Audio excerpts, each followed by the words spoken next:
so our next speaker is someone who I think really embodies about building that movement and building those connections and building how we are going to work together and about how we really are united in purpose. So I'm really excited to be able to have Monaco Ramirez being able to join us today. And as I said yesterday, I don't like reading bios, and she didn't want me to read her bio.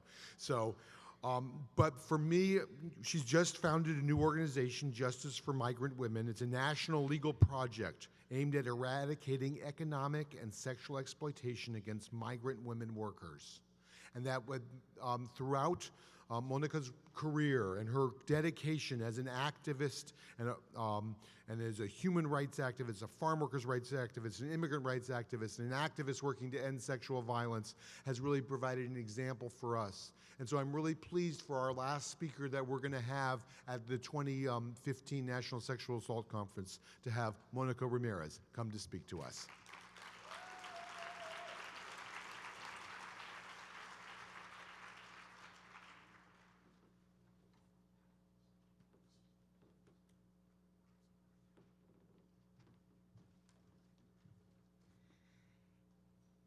Thank you for the opportunity to be here with you today. I'm eager to share with you some of my story and my vision for our movement moving forward. I'm grateful to the conference planners for inviting me to spend this great conference with all of you.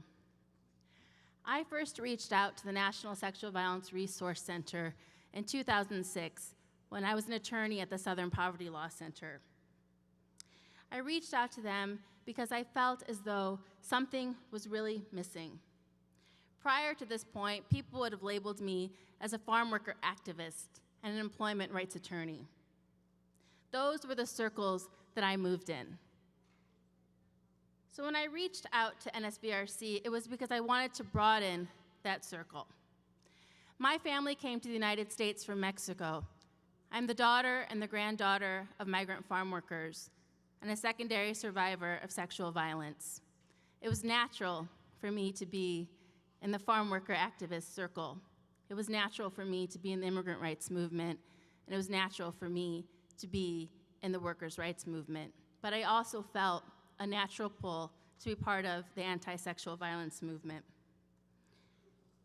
I knew that I needed to be affiliated and to be partnered with the anti-sexual violence movement because the women who I was working with, the vocation to which I've dedicated my life, has been to serve migrant farm worker and immigrant women who are victims of workplace sexual violence. I was representing women who were the victims of multiple traumas. I was representing women who had no one to turn to, and despite the fact that in some cases there were witnesses to the terrible things that were happening to them, the individuals who were witnessing these things didn't feel that they could step forward. I needed people like you in this room to train me on trauma. I needed people like you to teach me about bystander intervention in ways that I could reach those witnesses who didn't feel empowered to speak out. And so I was so very fortunate when I made that call to NSVRC in 2006, and they welcomed me with open arms. In a similar manner, I reached out to folks like Jessie Minlin of the Victim Rights Law Center and Anne Ream from the Voices and Faces Project and Kimber Nicoletti from MESA at Purdue. I slowly started to form a team of allies to help me learn and grow and become a better advocate and activist to serve the women who I serve every day.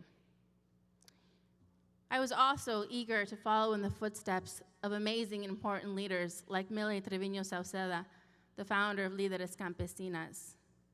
I was so fortunate that in my early years of legal practice and in my early years of activism, all of these individuals scooped me up and wrapped their arms around me and said, "We will walk with you because we believe in the same thing that you believe in. We have a shared purpose of ending sexual violence against all people, including farm worker and immigrant women." You see, it was so vital for me to affiliate and to become part of the sexual violence movement because in the world that I came from, which was a world in which I was trained as a traditional farm worker legal attorney, I learned all sorts of important things, like how to build a case, and how to handle sensitive investigations, and how to train people about their rights. But I had this huge gap in my activism and in my advocacy. And slowly, as you brought me in, you helped build me up so that I could do better work for the people who I was serving. Together, we formed important partnerships, and it was critical that we did that. Because what we knew about migrant farm worker women and the problem of sexual violence against them was that they were reporting incidents of violence at rates of 80 to 90%. We knew that the problem was so vast that farm worker women were referring to workplace sexual violence in the agricultural fields as green motels and the fields of panties. We knew that the perpetrators viewed these women as perfect victims because many of them did not speak English or spoke very limited English. Some of them did not have legal status to live and work in the United States. Many of them did not know their rights, and all of them felt alone and isolated. And so there was this sense of urgency for us to come together, for us to reach out collectively to this most marginalized population. Together, we launched and led important campaigns like the Bandana Project. We helped build networks that included both expected and unexpected allies. We helped elevate the issue of workplace sexual violence against farm worker women to the point that new reports would be written and published by Southern Poverty Law Center, Human Rights Watch, Oxfam, and others. Significant documentaries were made, like Frontline's Rape in the Fields, and landmark cases were won for women around our country. Media around our world covered the progress that we were making. Most importantly, farm worker and immigrant women felt that they had a platform. They knew that people, from government officials to everyday citizens, were listening, and some things were changing, in spite of the fact that we were living in one of the most anti-immigrant times in our country's history. We, members of the anti-sexual violence movement, must be proud of all of the progress that we have made to prevent sexual violence, to stand with victims and survivors, and to remedy the wrongs where wrongs have been committed. We must be proud of the coalitions that we have formed and built. We must be proud of the unlikely partnerships that we have made to advance our goals and achieve our mission. But we cannot be complacent, because we all know that the problem that we have dedicated our lives to is much bigger than any one of us. We cannot get comfortable, because we have seen progress. When we have dedicated ourselves to the eradication of violence, a goal that is one that we in our lifetimes may never realize, but one worth every ounce of energy and every minute of our time, commitment, and conviction. As we reflect on the progress that we have made, we must remember that our movement is one small part of a much larger social justice movement in this nation and in our world. We cannot separate the problem of sexual violence from other forms of oppression. We in the anti-sexual violence movement must consider ourselves part of the racial justice movement, the economic justice movement, the women's rights movement, the immigrant rights movement, and all of the other justice movements. And we must embrace what that really means.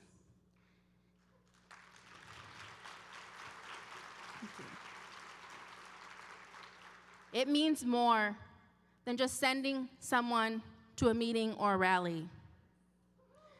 It means more than just setting up a booth with information about our services.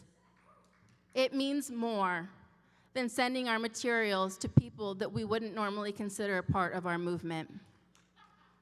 To truly be part of a larger social justice movement, we must consider how people experience oppression in varying ways, and how not one, but multiple characteristics or factors may lead to victimization. We must examine the root cause, and we must determine how we, together with allies in the broader social justice movement, can effectively make changes that will make our world, our entire world, better as a whole, not just on one issue. I was a senior in college the first time that I met Dolores Huerta, co-founder of the United Farm Workers. And I will always remember when she said in her speech, if we stand for justice, we must stand against all forms of oppression. We, my friends, must adopt this as our mantra. Standing for social justice means ensuring that we are putting into practice the same things that we are promoting. We must ensure that people who work in our organizations and in our movement are paid just and living wages.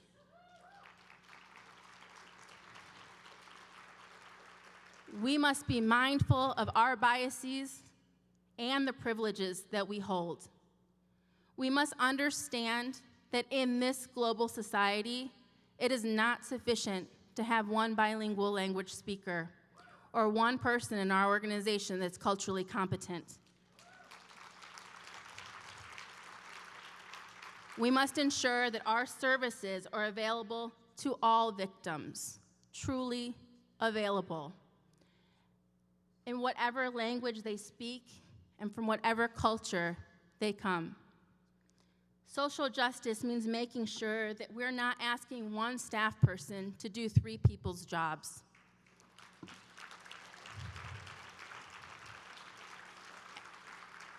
And that we are not faulting or judging people's commitment to our cause when they decide that they need to prioritize self-care.